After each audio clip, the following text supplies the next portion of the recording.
didn't like unions. And I said to them, why don't you like unions? Well, they always taking money and blah, blah, blah. Yeah, but they keep you employed, and they make sure nobody can screw you the way Ford had to realize when he screwed people out of stuff, and then they realized they actually needed the union. Then the guy said, well, because I see people standing over there and they're not working. I said, so you worried about somebody else? That's why you don't like unions? And as I've traveled across the country from Seattle, California, Baltimore, down here in Atlanta, that's basically the consensus of why people don't have the I want to protect the fellow American thought process. I don't care whether you like unions or not. It's not about unions. It's about, shouldn't you want a fellow American to be working? But that's not our mentality. Our mentality is, we want to screw the next person. And now that Bush has shown us that's not the way, now everybody wants to cry. But anyway, go ahead, you guys. I just want to get that in. Do you remember the old slogan of the International Ladies Garment Workers Union? Look for the union label. They used to sing that. Yeah, I remember that. Well, the bottom line is, unions have said if everybody goes out and buys American, we would have very little unemployment in this country. Okay. But absolutely. We import German cars, Japanese cars, Swedish cars. You get some people who, they'll tell you, I would never buy an American car. There's nothing wrong with an American car. American cars are exported all over the world. Could you imagine what would have happened? Why would somebody not buy an American car? Well, I'm going to tell you why. Because Sean P. Diddy Combs made this statement, and hopefully you catch the understanding. He said, to you, it's a Bentley. To me, it's a blue car. The person that has practicality is just looking at a car as a car. The person who wants to separate from other individuals is looking at that car with some type of prestige that it does not necessarily have. As you guys all know, a Lexus is nothing but a Toyota motor. And I understand what you're saying, and you're 100% correct, but the reason why people don't buy American cars is because American cars have gotten a bad rap for the last 25 years. I owned a 1999 Pontiac Grand Prix, and we got 200,000 miles on it, and I'm in the automotive business. It's one of the best engines ever built, one of the best transmissions ever built, but that was never promoted among the American people, saying that this was a great vehicle and we should go out and support this type of, GM product. No, they all bashed Iacocca because he made the K car and they were 100,000-mile cars, and everybody paid $10,000 for a car, and after 100,000 miles they had to throw it in the junkyard. Charlie, you pay $10,000 for the car. Charlie, you pay $20,000 for the car.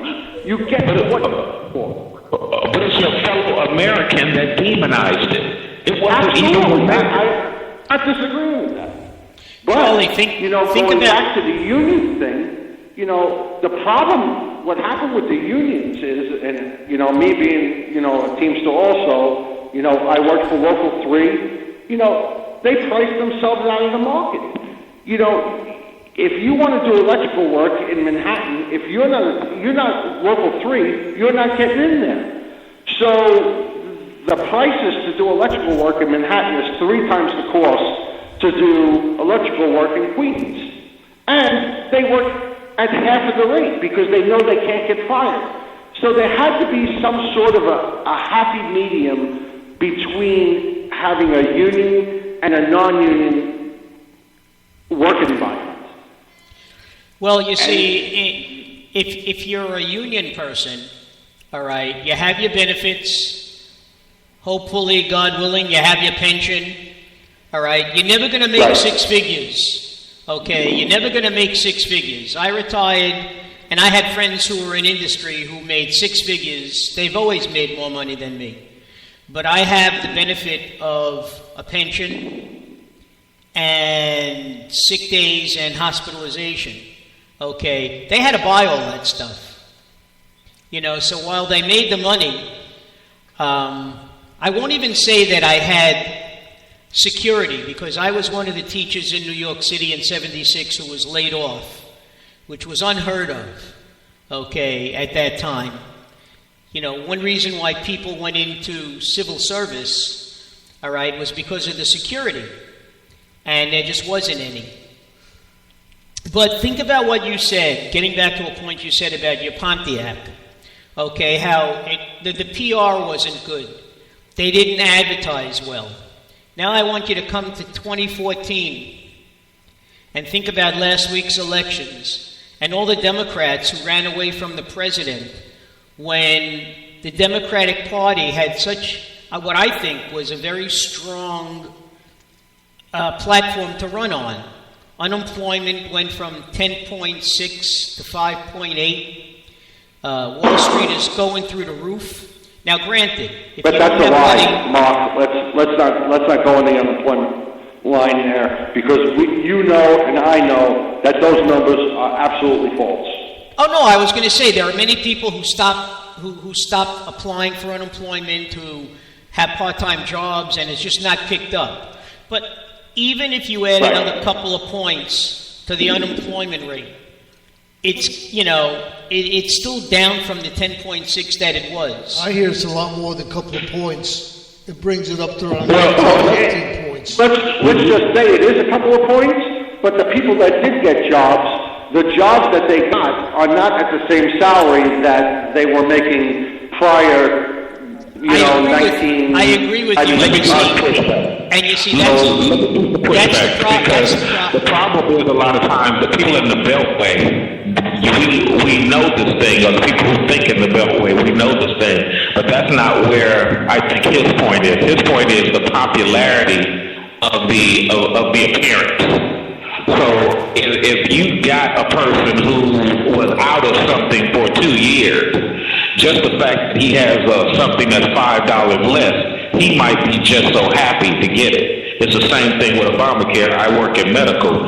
Everything isn't perfect about that, but meaningful use alone is such a great thing that it negates everything else. But because I'm in medical, I know that. Somebody outside, they may only see the fact that I got to pay an extra $100. But go ahead. When I was laid off in 1976, all right, and I would go down to unemployment, or I'd go down to headhunters. First of all, they knew I was a teacher, so they didn't want to find me anything, because they figured as soon as teaching opened up, I'd go back. And my answer to that was, well, how do you know that? You find me a job in industry, let me prove myself, and then I'll be the judge of whether I'm going back to education or not. Okay? But that's neither here nor there. If you're talking about 1976, okay, and from what you were making in 1976, what your average income was compared to what your expenses were not as dramatic as they are today. Well, no, everything is relative. I know that. Has not went up with over the period, the cost of living over a period of time. Hey, listen, I remember back in the 50s, and even into the early 60s, my father was always a blue-collar working man, okay? And, you could have an apartment in Brooklyn, a 2-bedroom apartment in Brooklyn, and you could bring home $65, $70 a week, and you'd be able to pay your rent, buy food, own a car, okay? So I'm saying everything is relative. We happen to be living in a time when I was laid off. My grandmother bought a house, and she didn't even have a job. She went to the bank and took out a $10,000 loan without any income. I mean, you want to go back 100 years? I mean, how far do you want to go back? No, I know. That's why I said it's going to change every couple of decades. See, that's the thing that I've researched. If you're talking about 76, the whole Jimmy Carter area.